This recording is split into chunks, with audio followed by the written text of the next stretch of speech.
వారిని ప్రేమించండి అన్న ఆ నేపథ్యంలోనే ఈరోజు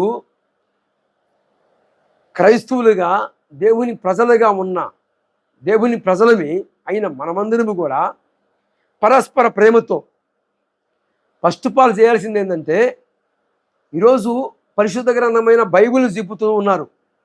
మరి క్రైస్తవులు కూడా భగవద్గీతని ఇంకా ప్రామాణిక గ్రంథాలు హైందువులు ఆరాధిస్తున్న వాటన్నిటిని కూడా కూల్చివేస్తే ఏమండి, ఏ మతాన్ని మీద బురద జల్లగో చెల్లే పని చేయకూడదు అని వాక్కు స్వాతంత్రము, మత స్వాతంత్రము, కొన్ని హక్కులు ఉన్నాయి రాజ్యాంగంలో. మరి ఆర్టికల్ 19 ప్రకారముగా మత స్వేచ్ఛ హక్కులు ఉన్నాయి. ఈరోజు చూడండి ఎంత నీచంగా, ఎంత దుర్మార్గంగా ఈరోజు ఇంత పరిస్థితి జరుగుతుంది అంటే అరికట్టున్నాయి. ప్రభుత్వాలు ఏం చేస్తున్నాయి, పోలీసు అధికారులు ఏం చేస్తున్నారు, కొంచెము గమనిస్తారా? బైబిల్ గ్రంథాన్ని ఆ ఉంటున్న కాల్చి వేస్తున్నారు. నిజానికి వాస్తవంగా ఆ యొక్క పని చేయాల్సింది క్రైస్తవులమి. ఈరోజు అలాగనే చేసుకుంటూ పోతే గుడులు ఉంటాయా? ఈరోజు మరి మానవత్వం అనేది ఉంటుందా? ఉండదు కదా, నిర్మూలమైపోతుంది. ఒక్కసారి ప్రభుత్వ అధికారులు గమనించండి. పరిశుద్ధ గ్రంథాన్ని ఈ ఉంటున్న తగలబెట్టి కాల్చేస్తుంటే ఎక్కడ నిద్రపోతున్నారండి? మత కలహాలకి కారుకులైన ఇలాంటి వ్యక్తులని సరిగ్గా శిక్షించాలి అని మేము ఒక క్రైస్తవుల నాయకునిగా, బోధకునిగా, సంఘముల మీద ఉన్న మాకిచ్చిన దేవుని యొక్క అధికారముని మేము ఎదురు పెడుతున్నాం. ఈరోజు ఇలాంటి మత కలహాలు కలిగిస్తున్న ఇలాంటి వారికి సరైన రీతిలో బుద్ధి చెప్పాలని మేము డిమాండ్ చేస్తున్నాం. మరి ఇలాంటి మత ఉన్మాదులకి సరైన గుణపాఠం నేర్పిస్తాము. మరి ఒక్కసారి గుర్తుపెట్టుకోనండి, క్రైస్తవులుగా మేము కూడా తెగబడితే ఈరోజు గుళ్ళు ఉండవు, మానవత్వం అంతా కూడా నాశనం అయిపోతుంది. ఒక్కసారి దృష్టించండి, గుర్తించండి, గమనించి ప్రభుత్వ అధికారులు కొద్దిగా గుర్తుపట్టండి. మత కలహాలకి కారుకులు ఇలాంటి దుర్మార్గులని శిక్షించాలి. ఆర్టికల్ 90 ప్రకారముగా, ఆర్టికల్ 25 ప్రకారముగా వాకు స్వాతంత్రం ఉంది. మేము మా దేవుడి గురించి మేము తెలియపరుచుకుంటున్నాం.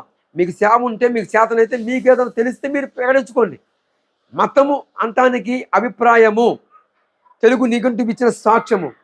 కొంచెము ఆలోచించి ప్రభుత్వ అధికారులు గమనించి ఇలాంటి వ్యక్తులకి సరైన బుద్ధి చెప్పకపోతే క్రైస్తవులుగా మేము బుద్ధి చెబుతాం.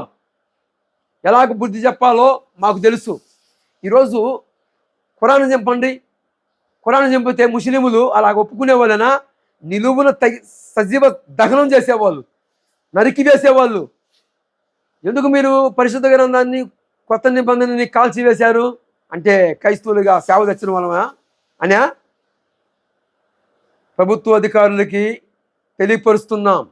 ప్రపంచవ్యాప్తంగా ఉన్న క్రైస్తవులందరూ కూడా తరలి రాబోతున్నారు. వదిలిపెట్టే సమస్య లేదు. గమనించండి, గుర్తించండి. ఇది చిరికి గాలివానగా మారకుండా ఉండాలి అంటే ఇంతటితో వారిని అరెస్ట్ చేయండి. పరిశుద్ధ గ్రంథమును ఎవరైతే కాల్చివేశారో వారిని వెంటనే అరెస్ట్ చేయాలి మేము డిమాండ్ చేస్తున్నాం.